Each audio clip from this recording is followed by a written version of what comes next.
주한미군으로 갑질은 여기까지다. 미국 행정부가 한국 방위비로 끝없이 협박하고 있는 가운데 한국이 들고 있는 카드가 발표되면서 상황이 완전 역전되었습니다. 이에 미국에서는 긴급 의회가 소집될 정도였다고 하는데요. 도대체 그 사건이 무엇인지 바로 알아보겠습니다. 구독과 좋아요로 한국을 응원해주세요. 그날 아침 저는 펜타곤 동쪽 윙에 있는 제 사무실에서 평소와 다름없이 커피를 마시며 아시아 태평양 지역 안보 동향 보고서를 검토하고 있었습니다. 20년간 국방부에서 한국 담당 정책관으로 일하면서 수많은 정치적 변화를 지켜봤지만 이번만큼 어이없는 상황은 처음이었어요. 전날 밤 폭스뉴스에서 방송된 트럼프의 인터뷰가 제 책상 위 모니터에서 반복 재생되고 있었습니다. 그는 특유의 자신만만한 표정으로 진행자를 바라보며 말했어요. 자신 덕분에 한국이 방위비 분담금을 100억 달러나 더 내게 되었다고 떠벌리고 있었거든요. 저는 그 숫자를 듣는 순간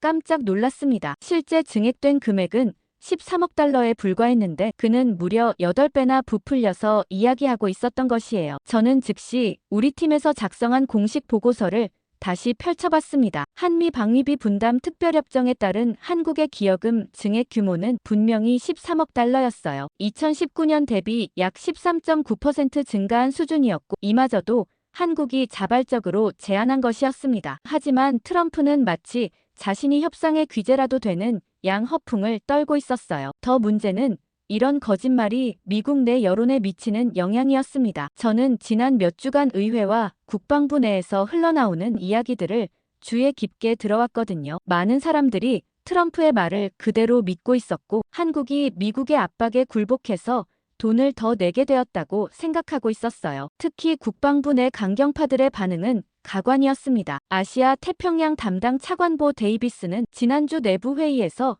노골적으로 말했어요. 한국은 미국 덕분에 편안하게 살고 있으니 당연히 더 많은 돈을 내야 한다는 것이었습니다. 그의 논리는 간단했어요. 미국이 없었다면 한국은 이미 북한에 흡수되었을 것이고 따라서 한국의 모든 경제적 성취는 미국의 보호 덕분이라는 것이었죠. 더욱 충격적이었던 것은 합참 의장실에서 나온 발언이었습니다. 한 고위 장성은 비공식 만찬 자리에서 이렇게 말했다고 들었어요. 우리가 지켜주는데 왜 우리가 더 내야 하느냐고 조롱조로 말했다는 것이었습니다. 그는 한국을 마치 미국의 자선 사업 대상인 양 취급하고 있었어요. 저는 이런 분위기를 지켜보면서 점점 불안해지기 시작했습니다. 미국 정부 고위층이 한국에 대해 갖고 있는 인식이 현실과 너무 동떨어져 있었거든요. 한국은 더 이상 1950년대의 그 나라가 아니었어요. 세계 10위권의 경제대국이자 첨단 기술 강국으로 성장한 지 오래였습니다. 하지만 워싱턴의 정책 결정자들은 여전히 과거의 관점에 갇혀 있었어요. 그들에게 한국은 여전히 미국의 보호가 절실한 약소국이었고 미국의 요구에 무조건 따라야 하는 종속국이었습니다. 이런 착각이 얼마나 위험한 것인지 아무도 깨닫지 못하고 있었어요. 가장 답답한 것은 제가 아무리 정확한 자료와 분석을 제시해도 귀 기울이는 사람이 거의 없다는 점이었습니다. 트럼프의 거대한 거짓말이 진실을 압도하고 있었고 그 거짓말에 편승한 정치적 이해관계가 객관적 현실을 가로막고 있었어요. 저는 그날 오후 국무부 동아시아 담당 부차관보와 만날 예정이었습니다. 이 문제에 대해 진솔한 대화를 나눠야 한다고 생각했어요. 미국이 한국을 제대로 보지 못하고 있다는 제 우려를 전달하고 싶었습니다. 그날 오후 국무부 해리 트루먼 빌딩에서 동아시아 담당 부차관보 앤드류 김과 만났을 때 저는 제 우려를 솔직하게 털어놨습니다. 하지만 그의 반응은 예상보다 훨씬 더 심각했어요. 앤드류는 한국계 미국인으로서 양국 관계를 가장 잘 아는 인물 중 하나였는데 그마저도 최근 한국의 움직임에 대해 확신을 갖지 못하고 있었습니다. 저는 문득 3년 전 서울에서 보냈던 6개월간의 파견 근무를 떠올렸어요. 당시 저는 한미연합사령부와 한국 국방부 사이의 협력 프로그램을 조율하는 업무를 맡고 있었습니다. 그때 제가 목격한 한국의 모습은 워싱턴에서 상상하는 것과는 완전히 달랐어요. 용산 국방부 청사에서 만난 한국의 정책 담당자들은 놀라울 정도로 차분하고 전략적이었습니다. 미국 측이 제시하는 각종 요구사항에 대해 감정적으로 반응하거나 즉석에서 답변하는 법이 없었어요. 대신 모든 사안을 면밀히 검토한 후 체계적으로 대응했습니다. 그들의 이런 모습이 처음에는 소극적으로 보였지만 시간이 지나면서 이것이 얼마나 강력한 접근법인지 깨닫게 되었어요. 특히 인상 깊었던 것은 한국이 조용히 추진하고 있던 자주 국방 역량 강화 계획이었습니다. 미국 언론에서는 거의 보도되지 않았지만 한국은 이미 상당한 수준의 독자적 방어 체계를 구축해 나가고 있었어요. 현무 미사일 시리즈의 발전상은 정말 놀라웠습니다. 현무 시리즈의 발전 과정을 지켜보면서 한국이 단순히 미국 무기를 도입하는 차원을 넘어서고 있다는 것을 실감했어요. 더욱 인상적이었던 것은 중거리 지대공 미사일 체계였습니다. 이 시스템은 러시아나 미국의 패트리어트와 비교해도 전혀 뒤지지 않는 성능을 보여주고 있었어요. 한국이 이런 첨단 방어 무기를 독자적으로 개발할 수 있다는 사실 자체가 충격이었습니다. 하지만 가장 중요한 변화는 작전 통제권 전환 과정에서 나타나고 있었습니다. 미국 언론에서는 이를 단순한 행정적 절차 정도로 다루고 있었지만 실제로는 한반도 안보 구조의 근본적 변화를 의미하는 것이었어요. 한국군이 점차 주도적 역할을 맡아가고 있었고 미군은 지원 역할로 전환되고 있었습니다. 앤드류 김과의 대화에서 가장 인상 깊었던 부분은 그가 전해준 한국 측의 최근 동향이었어요. 한국 정부는 트럼프의 방위비 관련 발언들에 대해 공개적으로는 아무런 반응을 보이지 않고 있었지만 내부적으로는 상당히 체계적인 준비를 하고 있다는 것이었습니다. 특히 국방 예산의 독자적 증액과 방산 기술 개발에 대한 투자를 대폭 늘리고 있다고 했어요. 저는 그 순간 한국의 진짜 모습을 이해하기 시작했습니다. 한국은 미국의 압박이나 협박에 일일이 반응하며 시간을 낭비하지 않았어요. 대신 묵묵히 자신들의 길을 가고 있었습니다. 이는 감정적 대응이 아니라 냉철한 전략적 판단에 따른 것이었어요. 앤드류는 또 다른 흥미로운 정보를 알려줬습니다. 한국의 젊은 외교관들과 군 간부들 사이에서는 이미 미국 이후에 대한 논의가 활발히 이뤄지고 있다는 것이었어요. 이는 반미 감정에서 나온 것이 아니라 변화하는 국제 정세에 대한 현실적 대응이었습니다. 한국은 미국과의 동맹을 유지하면서도 독자적 생존 능력을 확보하려 하고 있었어요. 저는 사무실로 돌아가는 길에 깊은 생각에 잠겼습니다. 워싱턴의 정책 결정자들이 한국을 여전히 의존적이고 수동적인 나라로 보고 있는 동안 실제 한국은 조용하지만 확실하게 독립적 역량을 키워가고 있었던 것이에요. 이런 현실 인식의 격차가 앞으로 어떤 결과를 가져올지 걱정이 되기 시작했습니다. 그로부터 일주일 후 저는 펜타곤 지하 2층에 있는 기밀 회의실에서 충격적인 이야기를 듣게 되었습니다. 매주 화요일마다 열리는 아시아 태평양 정책 조정회의에서 나온 내용이었는데 참석자는 국방부 고위 관료들과 합참 소속 장성들로 제한되어 있었어요. 회의를 주재한 국방차관 패트릭 샤나하는 평소보다 더 심각한 표정으로 자리에 앉아 있었습니다. 그는 회의 시작과 함께 놀라운 발언을 했어요. 한국이 방위비 분담금 협상에서 보이고 있는 태도가 다른 동맹국들에게 나쁜 선례가 될 수 있다는 것이었습니다. 따라서 좀 더 강력한 압박이 필요하다고 주장했어요. 더욱 충격적이었던 것은 인도태평양 사령부에서 파견 나온 브리핑 담당관의 발표 내용이었습니다. 그는 PPT 화면을 가리키며 차분하게 설명했어요. 만약 한국이 미국의 요구를 계속 거부한다면 주한미군 규모를 단계적으로 축소하는 방안을 검토해야 한다는 것이었습니다. 이 계획의 코드명이 바로 제로라인이었어요. 저는 그 이름을 듣는 순간 등골이 서늘해졌습니다. 제로라인이라는 명칭 자체가 상징적이었거든요. 한국에 대한 미국의 군사적 개입을 단계적으로 제로로 만들겠다는 의미였어요. 이는 단순한 협상 카드가 아니라 실제 실행 가능한 작전 계획으로 준비되고 있었습니다. 브리핑 자료에 따르면 1단계는 주한미군 중 비전투 부대의 철수였어요. 의료와 통신 그리고 정비 지원 부대부터 시작해서 점진적으로 규모를 줄여나간다는 계획이었습니다. 2단계는 공군 전력의 일부 철수 그리고 최종 3단계에서는 지상군 전투 부대까지 철수시킨다는 내용이었어요. 가장 교묘한 부분은 이 모든 과정을 군사력 재배치라는 명목으로 포장한다는 점이었습니다. 한국에 대한 처벌이 아니라 인도태평양 전략의 효율적 운용을 위한 조치라고 설명하겠다는 것이었어요. 이렇게 하면 국제 여론의 비판도 피하고 동시에 한국에게는 강력한 압박을 가할 수 있다는 계산이었습니다. 회의실에서 저는 더 이상 침묵할 수 없다고 판단했습니다. 손을 들고 발언 기회를 요청했어요. 먼저 저는 주한미군 기지의 진짜 전략적 가치부터 설명했어요. 오산 공군기지는 단순히 한국만을 위한 시설이 아니라 일본, 대만, 필리핀까지 커버하는 동아시아 전체의 핵심 거점이라고 강조했습니다. 만약 이 기지를 포기한다면 미국은 괌에서 출발해야 하는데 이는 작전 반경과 대응 시간 측면에서 치명적 약점이 될 것이라고 지적했어요. 하지만 합참 부의장 골드파인이 즉시 반박했습니다. 그는 비웃듯이 말했어요. 한국이 그렇게 중요하다면 왜 지금까지 돈도 제대로 안 냈겠느냐는 것이었습니다. 한국인들은 본래 협상을 좋아하고 실속만 차리려 한다고 덧붙였어요. 저는 한국은 충분히 분담금을 내고 있다고 반박했죠. 한국이 제공하는 토지 사용료만 해도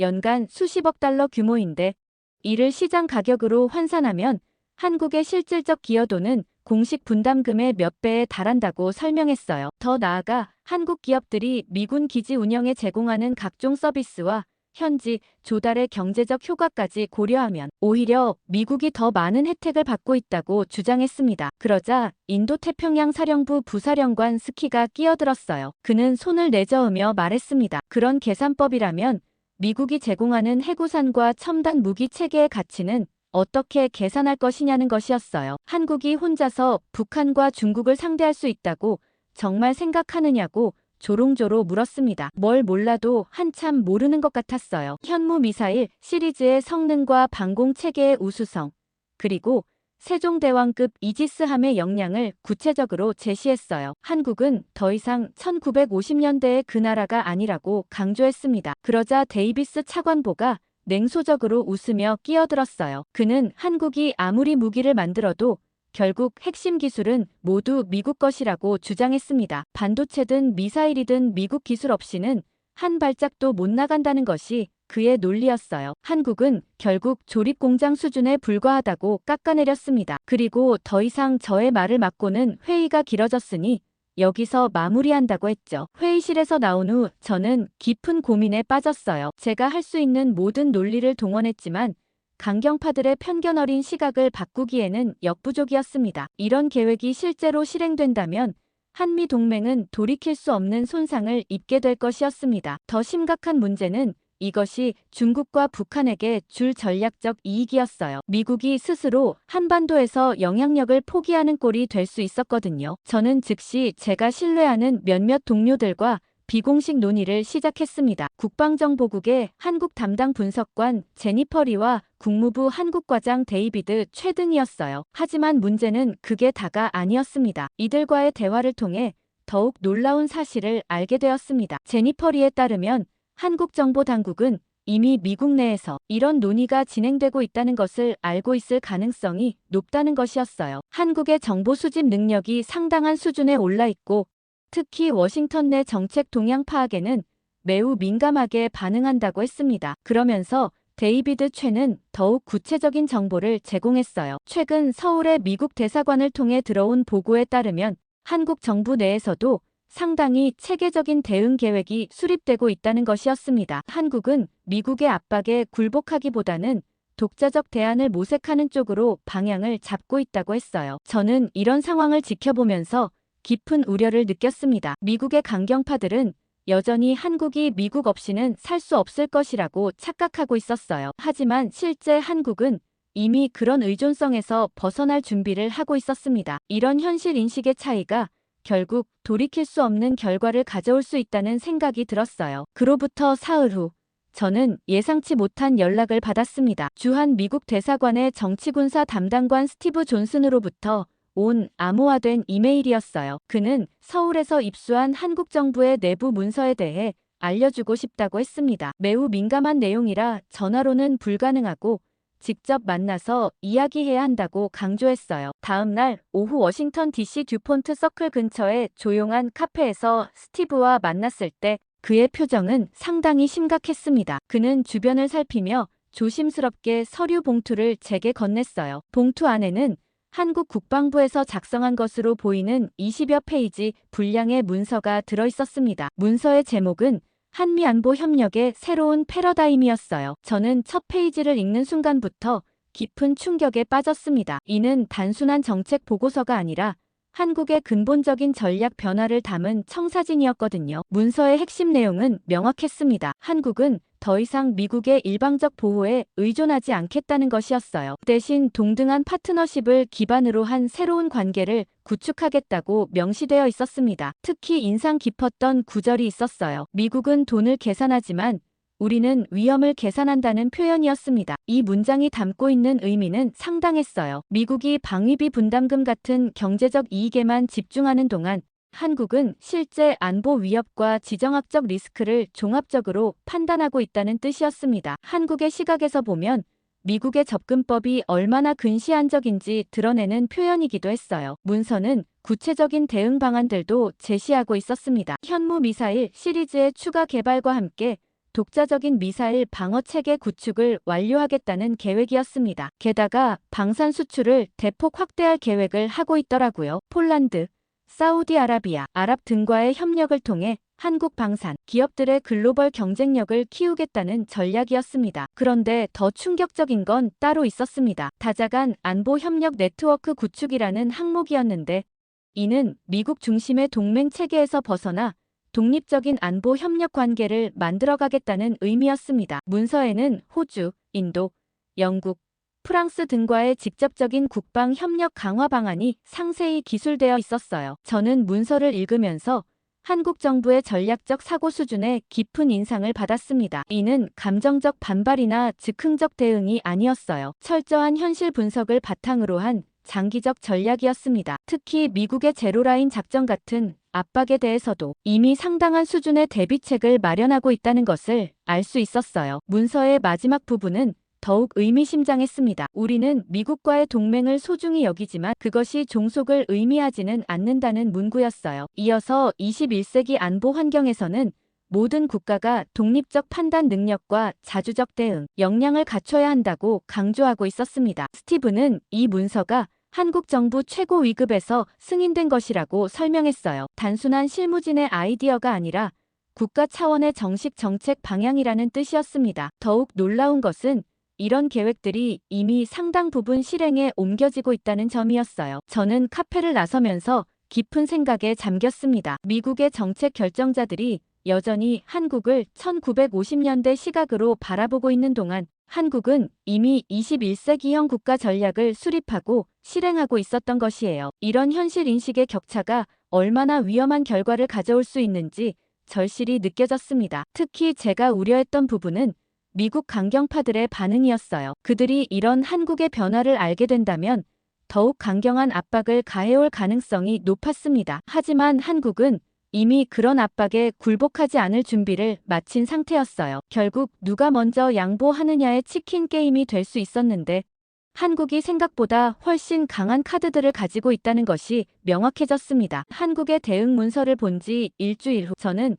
펜타곤 내부에서 이례적인 움직임을 감지하기 시작했습니다. 평소 한국 문제에 대해 강경한 입장을 보여왔던 일부 장성들 사이에서 미묘한 변화가 나타나고 있었어요. 특히 인상적이었던 것은 합참 작전부장 로버트 에이브럼스 대장의 반응이었습니다. 에이브럼스 대장은 지난 3년간 주한미군 사령관을 역임하면서 한국의 실제 역량을 직접 목격한 인물이었어요. 그는 최근 국방부 고위 브리핑에서 상당히 다른 어조로 발언하기 시작했습니다. 한국군의 작전 능력과 기술 수준이 예상보다 훨씬 높다는 평가를 내놓은 것이에요. 저는 에이브럼스 대장과 개별 면담 기회를 잡았습니다. 그의 사무실에서 나눈 대화는 제게 새로운 관점을 제공해 주었어요. 에이브럼스는 솔직하게 인정했습니다. 자신도 한국에 부임하기 전까지는 한국을 단순한 피보호국 정도로 생각했었다고 말이에요. 하지만 실제로 한국군과 함께 일해보니 그들의 전문성과 독립성이 상상 이상이었다고 털어놨습니다. 특히 그가 강조한 부분은 한국의 정보 수집 능력이었어요. 북한은 물론이고 중국과 러시아의 군사, 동향까지 파악하는 한국 정보기관들의 역량이 상당한 수준에 올라 있다고 평가했습니다. 심지어 일부 영역에서는 미국 정보기관보다 더 정확하고 신속한 정보를 제공하기도 한다고 인정했어요. 에이브럼스 대장은 또한 한국의 독자적 방어 체계에 대해서도 놀라운 평가를 내렸습니다. 현무 미사일의 정확도와 파괴력은 이미 세계 최고 수준에 도달했고 방공 체계는 실전에서 충분히 입증된 성능을 보여주고 있다고 말했어요. 이런 무기 체계들이 있으면 한국은 상당 수준의 독자적 방어가 가능하다는 것이 그의 판단이었습니다. 하지만 국방부 내 강경파들의 생각은 여전히 달랐어요. 차관보 데이비스를 비롯한 일부 고위 관료들은 에이브럼스의 평가에 대해 회의적인 반응을 보였습니다. 그들의 논리는 간단했어요. 한국이 아무리 발전했다고 해도 결국 미국의 보호 없이는 중국과 북한의 위협에 혼자 맞설 수 없다는 것이었습니다. 저는 이런 인식의 차이를 좁혀보려고 노력했어요. 내부 정책회의에서 한국의 실제 역량에 대한 객관적 자료들을 제시하기 시작했습니다. 한국의 GDP 규모, 기술 혁신 지수, 방산 수출 실적 등을 구체적 수치로 보여주면서 한국이 더 이상 단순한 피보호국이 아니라는 점을 강조했어요. 특히 효과적이었던 것은 한국 방산 기업들의 최근 성과였습니다. 현대로템의 K2 전차가 폴란드에서 독일 레오파드2와 미국 M1A2를 제치고 선정된 사실, 한화시스템의 K9 자주포가 전 세계 9개국에서 운용되고 있다는 점 등을 제시했어요. 이런 사례들은 한국이 무기 수입국에서 수출국으로 전환했다는 것을 보여주는 명확한 증거였습니다. 하지만 일부 강경파들의 반응은 예상보다 훨씬 완고했어요. 그들은 한국의 성장을 인정하면서도 여전히 우리 없으면 안 된다는 기본 전제를 포기하지 않았습니다. 심지어 일부는 한국이 강해질수록 더욱 통제해야 한다는 위험한 논리를 펼치기도 했어요. 국방차관 샤나하는 한 회의에서 이렇게 말했습니다. 한국이 우리 동맹이 아니면 잠재적 경쟁자가 될 수 있다는 것이었어요. 따라서 한국의 독립성 증가를 마냥 반길 일이 아니라는 위험한 인식을 드러냈습니다. 이는 동맹국을 파트너가 아닌 종속 대상으로 보는 제국주의적 사고였어요. 저는 이런 분위기에서 점점 고립감을 느끼기 시작했습니다. 객관적 사실과 합리적 분석을 제시해도 기존의 편견과 이해관계가 진실을 가로막고 있었어요. 더욱 답답한 것은 이런 잘못된 인식이 정책 결정에 직접적인 영향을 미치고 있다는 점이었습니다. 그런 가운데 저는 중요한 결심을 하게 되었어요. 펜타곤 내부에서의 설득만으로는 한계가 있다는 것을 깨달았습니다. 이 문제는 단순한 정책 차이가 아니라 마음가짐의 문제였어요. 미국이 한국을 바라보는 근본적 시각 자체가 바뀌어야 했습니다. 그로부터 한 달 후, 저는 워싱턴의 한방산 전시회에서 놀라운 광경을 목격했습니다. 워싱턴 컨벤션 센터에서 열린 2024 글로벌 디펜스 엑스포에서 한국 기업들의 부스가 전례 없는 관심을 받고 있었어요. 특히 한화시스템과 현대로템, 카이의 전시 공간은 각국 바이어들로 북적거리고 있었습니다. 저는 한화시스템 부스에서 K9 썬더 자주포의 최신 모델을 자세히 살펴볼 기회가 있었어요. 기술 담당자의 설명에 따르면 이 무기는 이미 전 세계 9개국에서 운용되고 있으며 추가로 5개국이 도입을 검토하고 있다고 했습니다. 가장 인상적이었던 것은 폴란드에서의 성과였어요. 폴란드군은 K9을 도입한 후 나토 합동훈련에서 독일과 프랑스의 자주포를 압도하는 성능을 보여줬다고 설명했습니다. 그런데 현대로템 부스에서는 더욱 놀라운 이야기를 들었어요. K2 흑표 전차가 폴란드 차세대 주력 전차 사업에서 독일의 레오파드와 미국의 에이브럼스를 제치고 최종 선정되었다는 소식이었습니다. 폴란드 국방부는 K2의 기동성과 화력, 그리고 기술 이전 조건을 높이 평가했다고 밝혔어요. 총 1000대 규모의 계약으로 약 140억 달러에 달하는 대규모 수출이었습니다. 그리고 FA-50 경공격기가 말레이시아, 필리핀, 태국에 이어 폴란드에서도 도입이 확정되었다는 것이었습니다. 특히 폴란드는 48대의 경공격기를 도입하면서 한국과 공동으로 차세대 전투기 개발에도 참여하기로 합의했다고 했어요. 이는 단순한 무기 판매를 넘어서 기술 동맹 관계로 발전하는 것을 의미했습니다. 저는 전시회를 둘러보면서 한국 방산의 성장이 단순한 수출 증가가 아니라는 것을 깨달았습니다. 한국이 새로운 형태의 동맹 네트워크를 구축하고 있었던 것이에요. 무기 판매를 통해 각국과 직접적인 안보 협력 관계를 만들어가고 있었습니다. 저는 이런 현상을 지켜보면서 한국의 전략적 사고가 얼마나 정교한지 감탄하게 되었어요. 한국은 단순히 돈을 벌기 위해 무기를 파는 것이 아니었습니다. 각국과의 방산 협력을 통해 미국 중심의 체계와는 다른 새로운 형태의 다자간 안보 네트워크를 만들어가고 있었던 것이에요. 전시회 마지막 날 저는 한국 방산 업체 관계자와 비공식 대화를 나눌 기회가 있었습니다. 한화시스템 해외사업부장으로 20년간 일해온 김종현 부장이었어요. 50대 중반의 그는 온화한 인상이었지만 눈빛만은 예리했습니다. 커피를 마시며 나눈 대화에서 그가 알려준 통계는 정말 놀라웠어요. 김 부장에 따르면 2024년 한국의 방산 수출액이 200억 달러를 넘어설 것으로 예상된다는 것이었습니다. 이는 5년 전과 비교해서 10배 가까이 증가한 수치였어요. 저는 그 숫자를 듣고 깜짝 놀랐습니다. 한국이 이렇게 빠른 속도로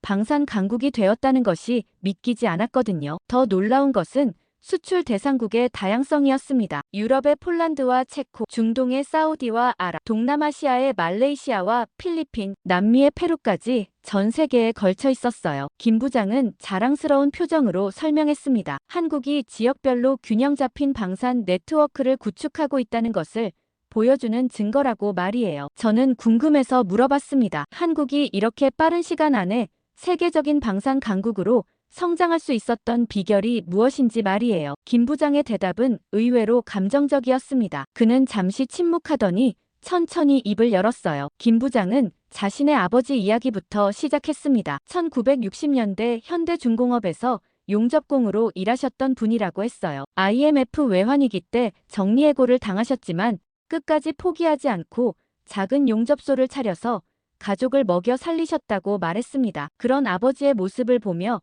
자란 자신이 지금 이 자리에 있을 수 있었던 것이라고 털어놨어요. 그는 목소리에 힘을 실어 말했습니다. 한국의 방산 기술이 하루아침에 만들어진 것이 아니라고 말이에요. 1970년대부터 조선업에서 시작해서 철강, 자동차, 반도체로 이어진 한국 산업의 모든 역사가 녹아있다는 것이었습니다. 특히 IMF 위기를 버텨낸 그 세대의 장인 정신과 끈기가 오늘날 한국 방산의 기초를 만들었다고 강조했어요. 김 부장은 구체적인 사례를 들어 설명했습니다. K9 자주포의 엔진은 현대중공업의 조선 기술에서 나왔고 포신 제작 기술은 포스코의 특수강 기술이 뒷받침되었다고 했어요. KF-21 전투기의 복합 소재 기술은 한국의 자동차 산업에서 축적된 노하우가 활용되었다고 설명했습니다. 가장 인상 깊었던 것은 그가 말한 산업혁군 1세대에 대한 이야기였어요. 김 부장은 눈시울을 붉히며 말했습니다. 1970년대와 80년대 산업 현장에서 밤낮 없이 일하셨던 어르신들이 있었기에 지금의 한국이 가능했다고 말이에요. 그분들이 쌓아 올린 기술력과 생산 기반 위에서 오늘날의 첨단 방산 기술이 꽃필 수 있었다는 것이었습니다. 특히 IMF 시절 당시 많은 기업들이 문을 닫고 숙련 기술자들이 거리로 내몰렸지만 그들은 포기하지 않았다고 했습니다. 작은 하청업체라도 차려서 기술을 이어갔고 그런 뿌리 기업들이 지금의 방산 강국 한국을 받쳐주는 기둥이 되었다는 것이었어요. 그리고 한국 방산 기업들의 강점은 단순히 기술력만이 아니라 속도라는 것이었어요. 주문을 받으면 약속한 납기를 반드시 지키는 것, 그리고 고객의 요구사항을 신속하게 반영하는 능력이 세계 시장에서 한국을 차별화시키는 요소라고 설명했습니다. 저는 그의 이야기를 들으며 깊은 감동을 받았어요. 한국의 방산 성장이 단순한 기술 발전이나 정부 정책의 결과가 아니라 한국인들의 땀과 노력이 축적된 결과라는 것을 깨달았습니다. 특히 어려운 시기를 묵묵히 버텨낸 기성세대의 헌신이 오늘날의 성과를 만들어낸 원동력이었던 것이에요. 김 부장은 마지막에 의미심장한 말을 했습니다. 한국의 방산 기업들이 세계 시장에서 성공할 수 있는 이유는 기술력도 중요하지만 무엇보다 신뢰할 수 있는 파트너라는 점 때문이라는 것이었어요. 약속은 반드시 지키고 어려운 일이 있으면 함께 해결책을 찾는 한국인의 정서가 국제 무대에서도 통하고 있다고 자부했습니다. 저는 컨벤션 센터를 나서면서 깊은 인상을 받았습니다. 미국 정부가 한국을 여전히 피보호국으로 취급하고 있는 동안 한국은 이미 글로벌 방산 강국으로 도약하고 있었던 것이에요. 더 중요한 것은 이런 성장이 단순한 경제적 성과가 아니라 새로운 형태의 국제 안보 질서를 만들어가는 과정이라는 점이었습니다. 한국은 더 이상 미국의 보호에만 의존하지 않고 스스로 안보 네트워크의 중심이 되어가고 있었어요. 그로부터 보름 후 저는 펜타곤에서 국방장관 직속 정책기획단에서 주최한 한반도 안보비용 재평가 회의가 열렸습니다. 참석자들의 면면을 보는 순간부터 심상치 않은 분위기를 느낄 수 있었습니다. 국방차관, 합참 부의자, 그리고 인도태평양 사령부 부사령관까지 내로라 하는 강경파들이 총출동했거든요. 회의를 주재한 정책기획단장 제임스 앤더슨은 시작부터 놀라운 발언을 했습니다. 현재 한국이 부담하는 방위비 분담금이 실제 주한미군 주둔 비용의 절반도 안 된다는 것이었어요. 따라서 분담금을 현재의 2배인 연간 20억 달러 수준으로 올려야 한다고 주장했습니다. 이는 기존 협상안보다 훨씬 높은 수준이었어요. 더욱 놀라운 것은 이런 결정을 한국과의 협상 없이 일방적으로 통보하겠다는 계획이었습니다. 앤더슨은 명확하게 말했어요. 이번에는 협상이 아니라 통보라고 말이죠. 한국이 거부할 경우를 대비해서 주한미군 감축 시나리오도 함께 준비되어 있다고 덧붙였습니다. 저는 그 순간 깊은 우려를 느꼈어요. 이런 접근법은 동맹국을 대하는 방식이 아니었습니다. 마치 속국에게 조공을 요구하는 것처럼 보였거든요. 저는 조심스럽게 반대 의견을 제시했습니다. 한국의 경제 기여도와 전략적 가치를 고려할 때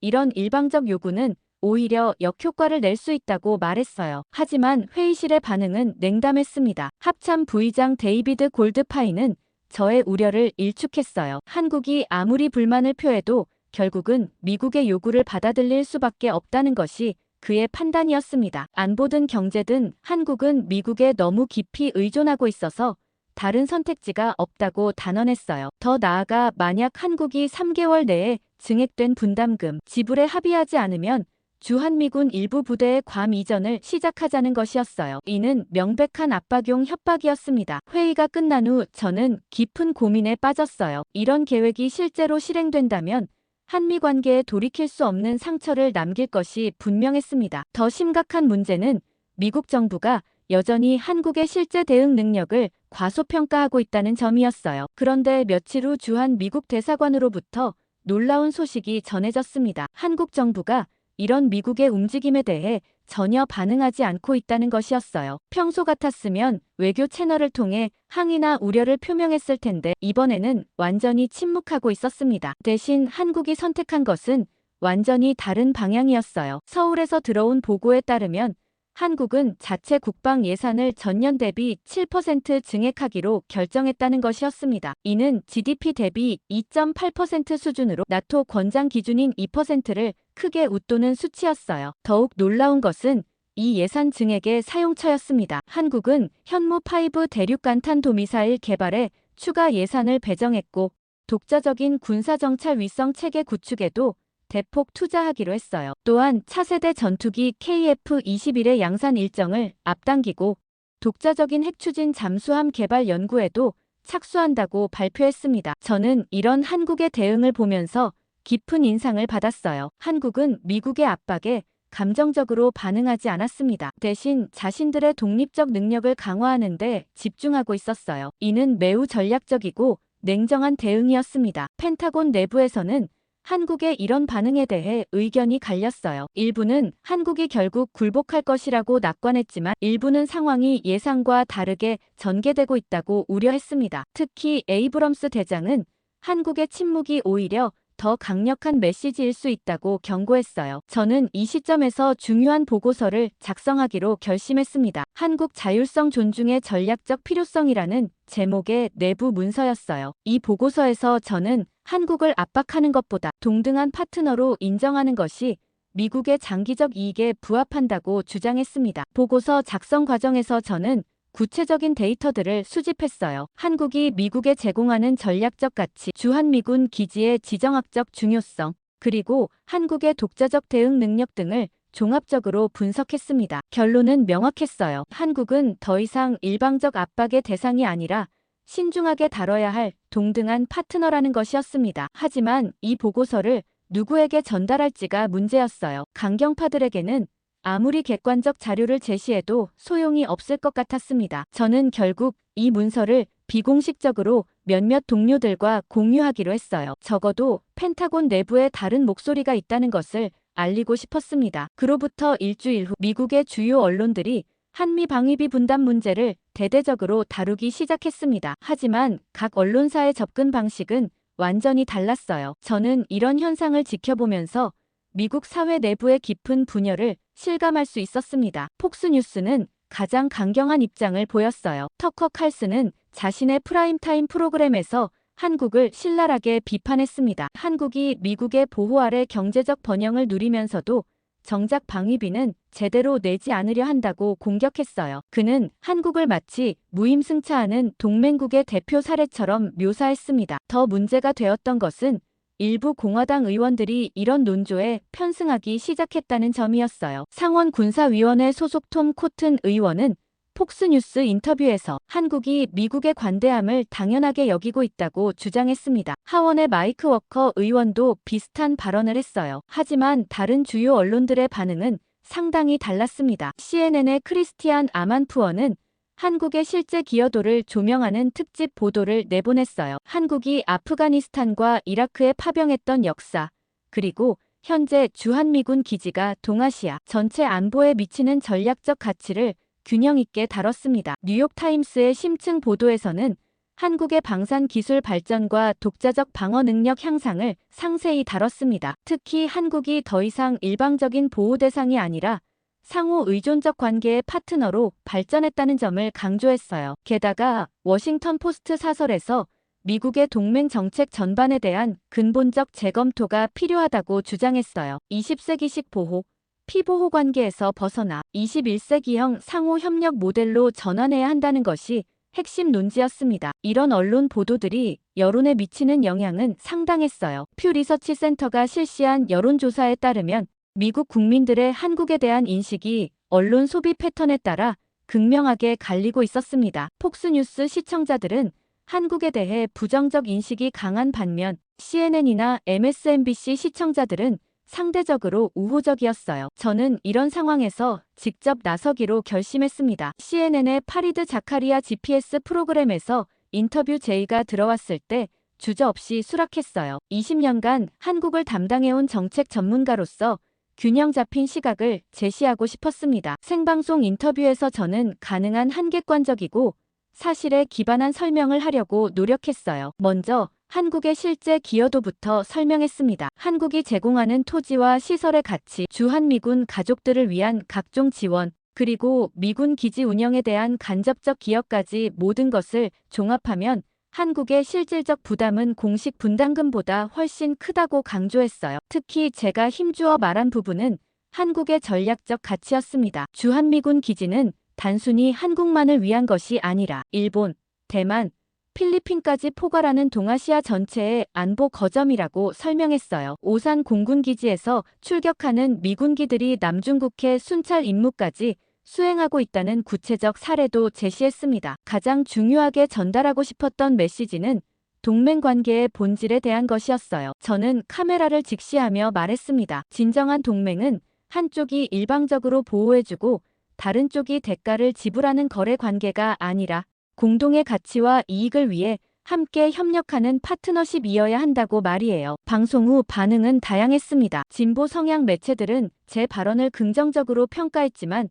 보수 매체들은 비판적이었어요. 특히 폭스뉴스의 쇼 해니티는 다음날 방송에서 저를 워싱턴 엘리트의 전형적인 사례라고 비판했습니다. 하지만 가장 의미 있었던 반응은 젊은 층에서 나왔어요. 소셜미디어에서는 제 인터뷰 내용이 활발히 공유되고 토론되었습니다. 특히 젊은 세대들 사이에서는 기존의 이분법적 사고에서 벗어나 더 복합적이고 균형 잡힌 시각으로 한미 관계를 바라봐야 한다는 의견들이 많이 나왔어요. 언론 출연 후 며칠 동안 저는 수많은 이메일과 전화를 받았습니다. 대부분은 제 견해에 공감한다는 내용이었지만 일부는 격렬한 비판이기도 했어요. 특히 인상 깊었던 것은 한국계 미국인들로부터 온 감사 메시지들이었습니다. 자신들의 모국이 공정하게 평가받는 것을 보고 감격했다는 내용들이었어요. CNN 인터뷰가 방송된 지 정확히 열흘 후인 어느 월요일 아침, 저는 국제 뉴스를 보다가 완전히 얼어붙었습니다. BBC 월드 서비스에서 흘러나온 속보가 믿기지 않았거든요. 한국이 아세안 10개국,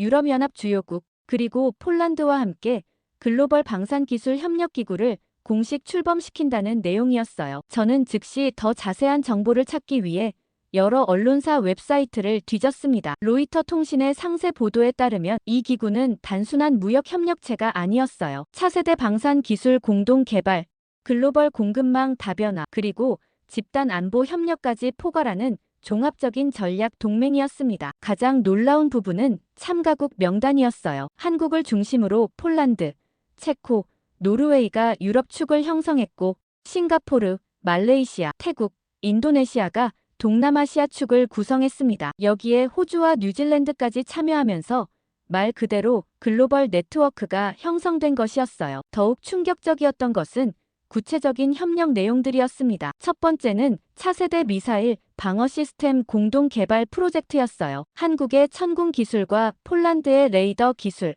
노르웨이의 센서 기술을 결합해서 새로운 통합 방공 체계를 만든다는 계획이었습니다. 두 번째는 해상 감시 네트워크 구축이었어요. 한국이 개발한 차세대 해상 감시 위성과 호주의 해양 레이더 시스템, 그리고 동남아시아 각국의 연안 감시 체계를 연결해서 인도태평양 전체를 아우르는 실시간 해상 감시망을 만든다는 것이었습니다. 세 번째가 가장 파격적이었어요. 글로벌 방산 공급망 안정화 펀드 조성이었습니다. 총 500억 달러 규모의 이 펀드는 참가국들의 방산, 기업들이 특정 국가에 과도하게 의존하지 않고 다변화된 공급망을 구축할 수 있도록 지원한다는 목적이었어요. 저는 이 뉴스를 보면서 한국의 전략적 사고가 얼마나 앞서 있었는지 깨달았습니다. 미국이 한국을 압박하는 동안 한국은 조용히 미국을 우회하는 완전히 새로운 안보 생태계를 구축하고 있었던 것이에요. 이는 단순한 대응이 아니라 국제 질서의 근본적 변화를 의도한 전략적 혁신이었습니다. 펜타곤의 반응은 가히 폭발적이었어요. 제가 출근하자마자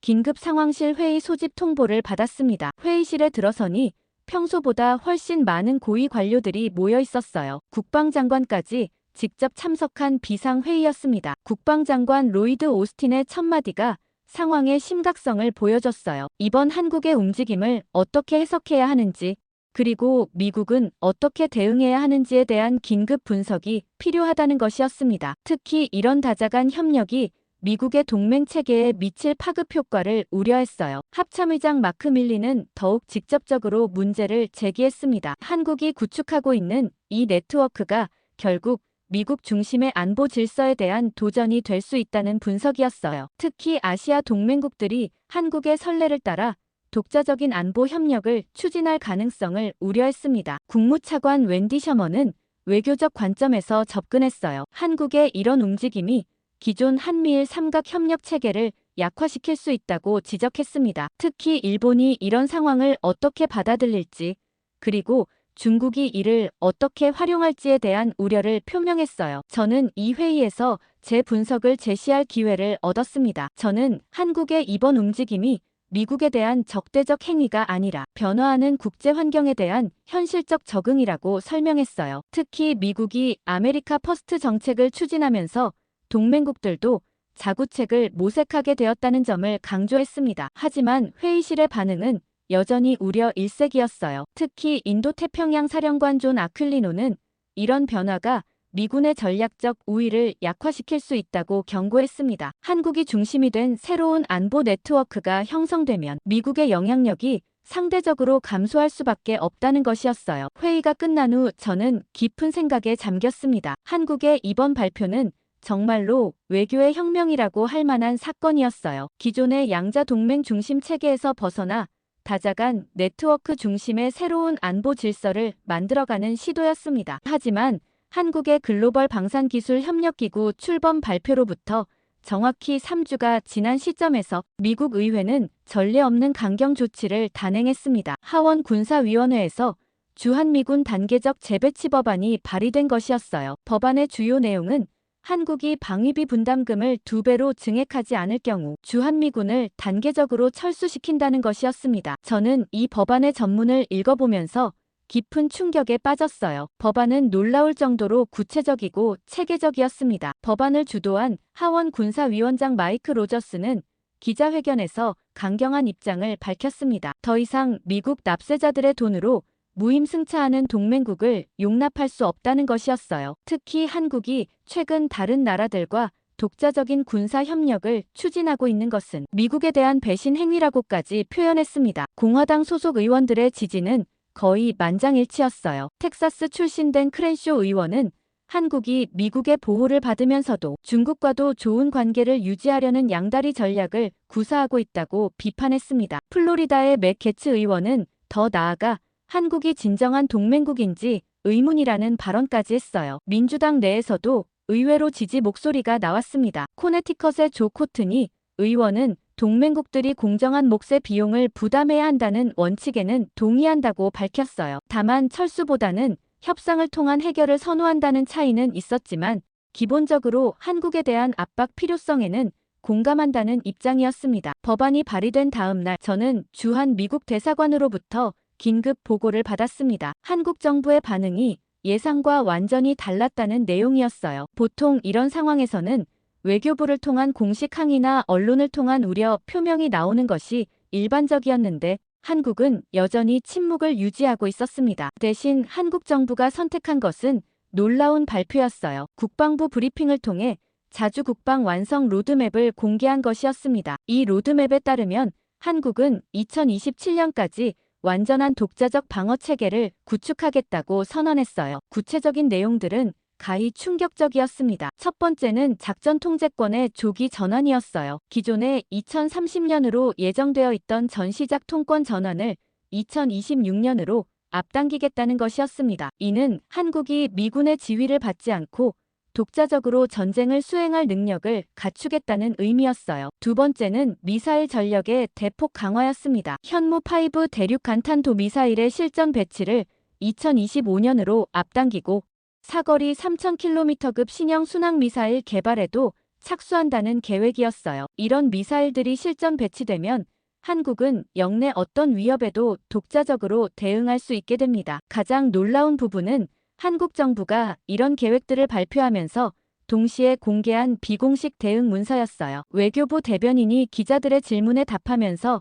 언급한 내용인데 한국은 이미 모든 상황에 대비한 준비를 마쳤다고 밝혔습니다. 이 모든 상황이라는 표현이 무엇을 의미하는지는 며칠 후 더욱 구체적으로 드러났어요. 한국의 한 고위 외교관이 워싱턴 포스트와의 인터뷰에서 충격적인 발언을 한 것이었습니다. 만약 미국이 주한미군을 철수시킨다면 한국도 그에 상응하는 조치를 취할 준비가 되어 있다는 것이었어요. 이 상응하는 조치가 구체적으로 무엇인지에 대해서는 명시하지 않았지만 전문가들 사이에서는 다양한 추측이 나돌았습니다. 일부는 한국이 미군 기지 사용을 제한할 가능성을 언급했고 다른 일부는 아예 기지 제공을 중단할 수도 있다고 분석했어요. 저는 이런 한국의 반응을 보면서 깊은 인상을 받았습니다. 한국은 미국의 압박에 굴복하거나 감정적으로 대응하지 않았어요. 대신 매우 냉정하고 전략적으로 자신들의 입장을 분명히 했습니다. 떠날 테면 떠나라. 우리도 준비는 다 되어 있다는 메시지였어요. 펜타곤 내부의 반응은 당황 그 자체였습니다. 합참의 한 고위 관계자는 비공식 브리핑에서 솔직하게 인정했어요. 한국이 이 정도로 체계적인 준비를 하고 있을 것이라고는 예상하지 못했다고 말이죠. 특히 한국의 독자적 방어 능력이 생각보다 훨씬 높은 수준에 도달해 있다는 것을 뒤늦게 깨닫게 되었다고 털어놨습니다. 가장 충격적이었던 것은 한국이 보여준 확신이었어요. 미국의 철수 위협에 대해 전혀 동요하지 않고 오히려 더 강한 카드를 꺼내든 것이었습니다. 이는 한국이 정말로 미국 없이도 살아갈 준비를 마쳤다는 것을 의미했어요. 미국 의회에 철수 위협이 나온 지 정확히 열흘 후 한국 정부는 전 세계를 깜짝 놀라게 할 발표를 했습니다. 청와대 국가안보실장이 직접 나서서 가진 긴급 브리핑에서 나온 내용은 그야말로 폭탄 선언이었어요. 한국이 작전 통제권을 즉시 전환하고 완전한 독립적 방어체계 가동에 들어간다는 것이었습니다. 저는 그 브리핑을 실시간으로 지켜보면서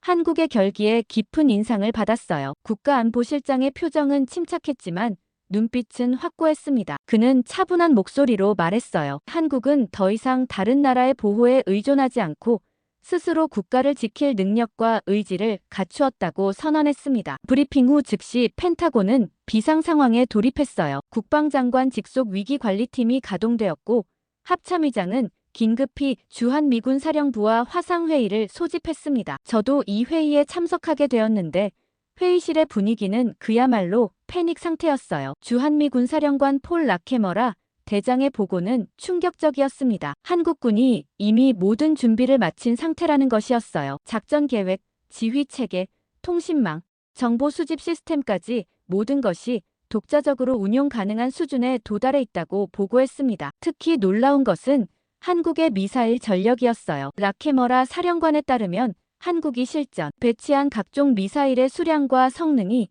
예상을 훨씬 뛰어넘는다는 것이었습니다. 현무 시리즈가 이미 수백 기 이상 배치되어 있고 곧 현무5까지 실전 배치될 예정이라고 했어요. 회의실의 분위기가 급변하기 시작했습니다. 국방장관 오스틴이 먼저 입을 열었어요. 그는 상당히 우려스러운 표정으로 말했습니다. 한국을 잃는다는 것은 단순히 한 동맹국을 잃는 것이 아니라 동아시아 전체에서 미국의 영향력이 급격히 약화되는 것을 의미한다고 지적했습니다. 합참의장 밀리도 같은 우려를 표했어요. 주한미군 기지들이 제공하는 전략적 가치는 돈으로 환산할 수 없다고 강조했습니다. 오산 공군기지에서 출격하는 미군기들이 남중국해까지 순찰하고 있고 용산과 평택의 지상군 기지들은 중국의 서태평양 진출을 견제하는 핵심 거점이라고 설명했어요. 저는 이 순간을 놓칠 수 없다고 생각했습니다. 손을 들고 발언을 요청했어요. 제가 강조한 것은 한국의 경제적 가치였습니다. 한국은 세계 10위권의 경제대국이자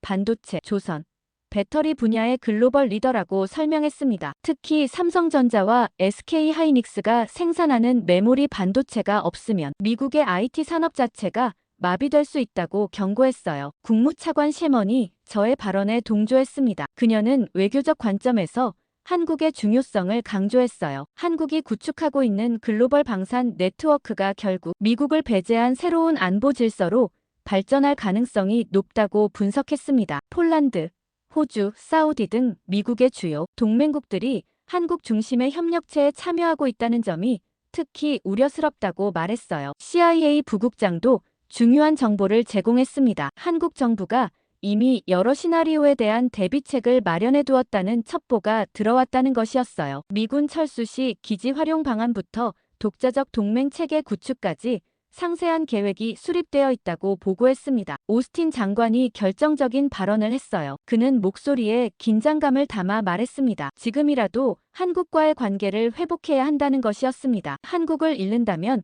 미국의 동아시아 전략 전체가 근본적으로 재검토되어야 할 것이라고 경고했어요. 한국군의 전투력과 기술력이 이미 세계 최고 수준에 도달했다고 인정했어요. 특히 북한과 중국에 대한 정보 수집 능력에서는 한국이 미국보다 우위에 있을 수도 있다고 털어놨습니다. 이런 파트너를 적으로 돌리는 것은 전략적으로 치명적인 실수가 될 것이라고 강조했어요. 회의 말미에 오스틴 장관이 중요한 지시를 내렸습니다. 즉시 한국과의 대화 채널을 복구하고 상호 존중에 기반한 새로운 협력 방안을 모색하라는 것이었어요. 그는 분명하게 말했습니다. 한국은 미국이 절대 잃어서는 안 될 핵심 파트너라고 말이에요. 회의가 끝나자마자 오스틴 장관은 제게 직접 다가왔습니다. 그의 표정은 지금까지 본 적 없을 정도로 심각했어요. 장관은 조용한 목소리로 말했습니다. 제가 한국 전문가로서 즉시 서울로 가서 한국 정부와 비공식 접촉을 시도해달라는 것이었어요. 공식 외교 채널로는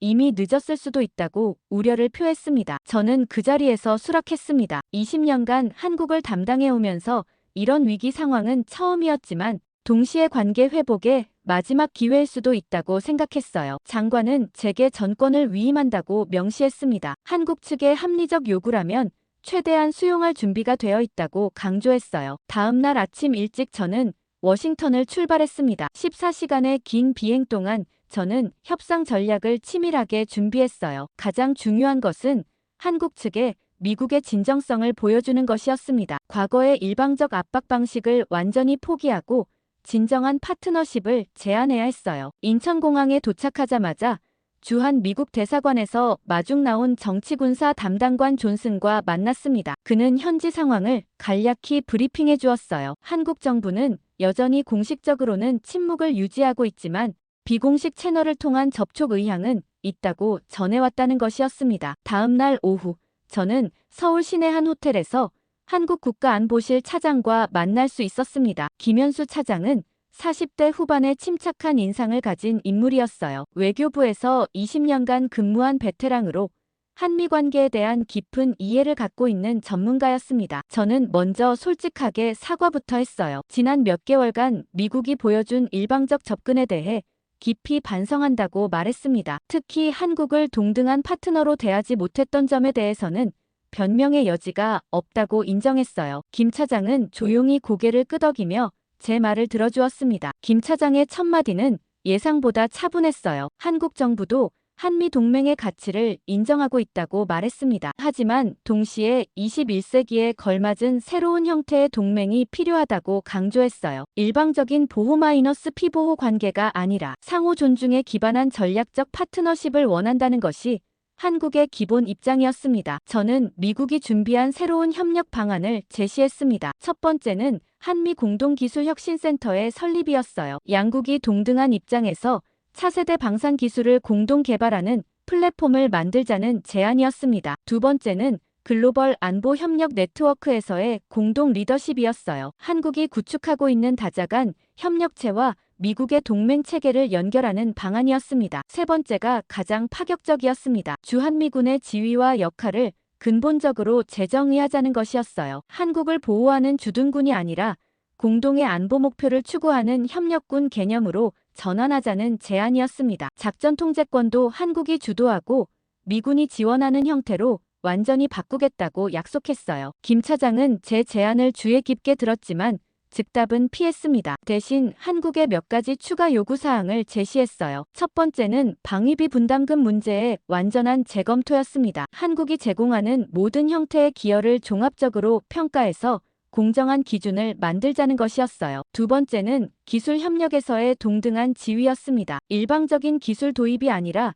상호 기술 교류와 공동 개발을 원한다고 했어요. 특히 한국의 우수한 기술들도 미국이 적극적으로 도입할 의향이 있는지 확인하고 싶다고 말했습니다. 세 번째는 글로벌 차원에서의 협력이었어요. 한국이 추진하고 있는 다자간 협력 프로젝트들에 미국도 건설적으로 참여해달라는 요청이었습니다. 경쟁이나 견제가 아니라 협력의 관점에서 접근해달라고 강조했어요. 저는 모든 요구사항에 대해 긍정적으로 검토하겠다고 답했습니다. 특히 기술 협력 부분에서는 한국의 반도체, 배터리, 조선 기술을 미국도 적극 도입하고 싶다고 말했어요. 방위비 분담금 문제도 완전히 새로운 기준으로 재협상할 용의가 있다고 약속했습니다. 회담은 3시간 넘게 이어졌습니다. 김 차장은 마지막에 중요한 말을 했어요. 한국 정부가 미국의 진정성을 확인하기 위해 시간이 필요하다는 것이었습니다. 과거의 실망이 워낙 컸기 때문에 성급한 결정은 어렵다고 솔직하게 털어놨어요. 저는 그의 신중함을 충분히 이해한다고 답했습니다. 다만 미국도 한국의 중요성을 깊이 깨달았고 관계 회복을 위해서라면 어떤 노력도 아끼지 않겠다고 약속했어요. 김 차장은 일주일 내에 한국 정부의 공식 입장을 전달하겠다고 약속했습니다. 호텔 로비에서 헤어지면서 저는 복잡한 심경이었어요. 한국 측의 요구는 합리적이었지만 동시에 미국 내 설득이 쉽지 않을 것 같았습니다. 특히 의회 강경파들의 반발이 예상되었어요. 하지만 한국을 잃는 것보다는 훨씬 나은 선택이라고 확신했습니다. 서울에서의 마지막 밤, 저는 한강을 바라보며 깊은 생각에 잠겼습니다. 한국의 답변을 초조하게 기다릴 수밖에 없는 상황이었어요. 과연 70년 한미 동맹이 새로운 모습으로 거듭날 수 있을지 아니면 영원히 끝나버릴지 그 기로에 서 있었습니다. 주한미군 방위비에 대해 어떻게 생각하시는지 댓글 많이 달아주시고 끝까지 시청해주셔서 감사합니다.